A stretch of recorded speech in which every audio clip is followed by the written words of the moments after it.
Aujourd'hui, on va faire un nouveau exercice sur les polynômes annulateurs d'endomorphisme.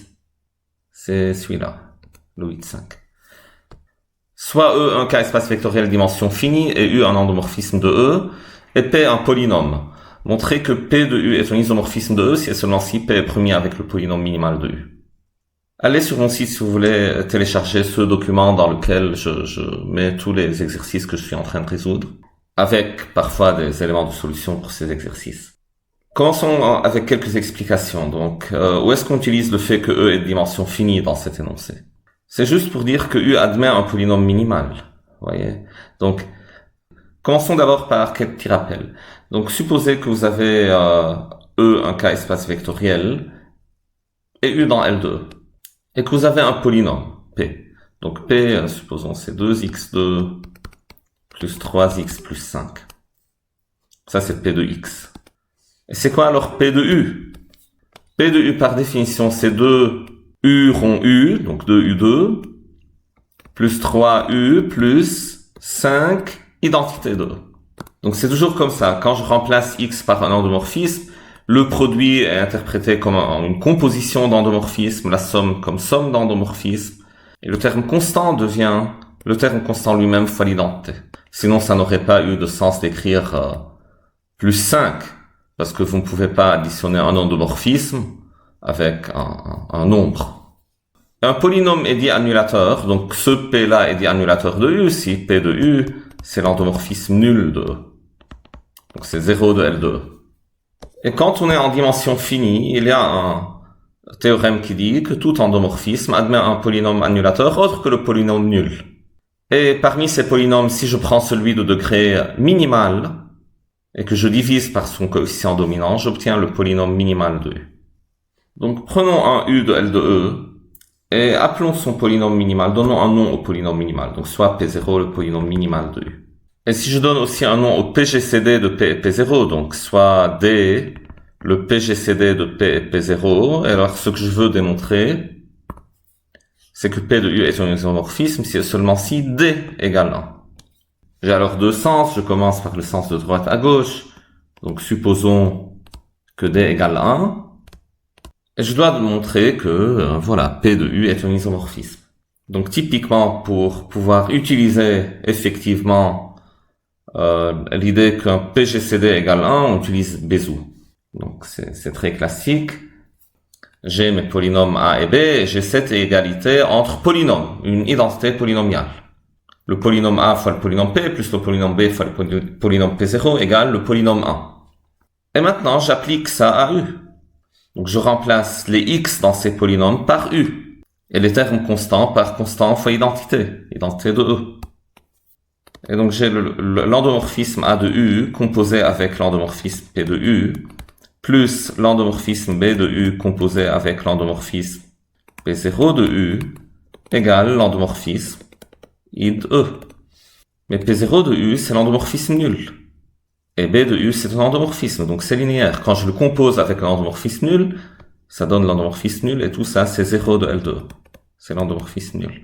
Donc ce qui me reste, c'est A de U composé avec P de U égale l'identité.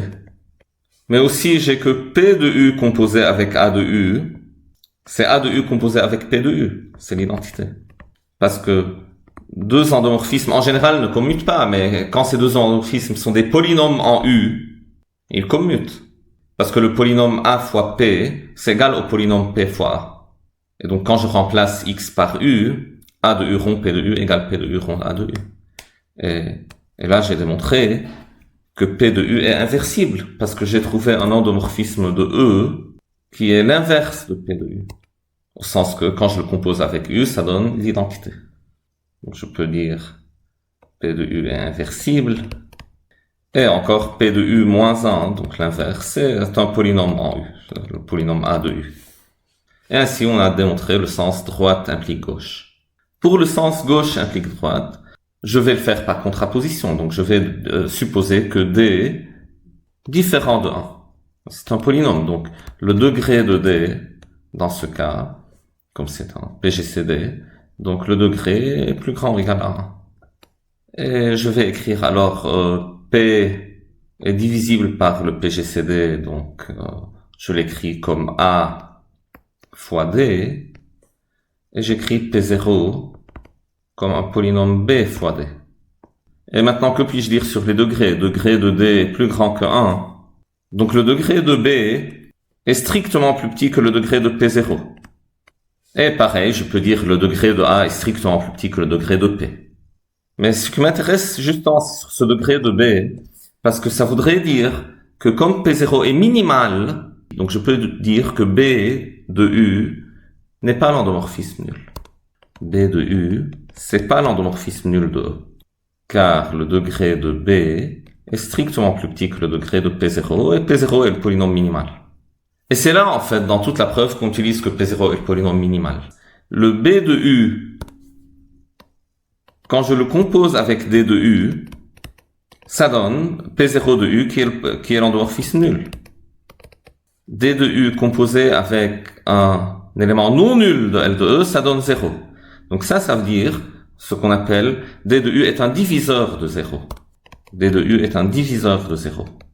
Dans l'anneau L de E, avec plus et rond.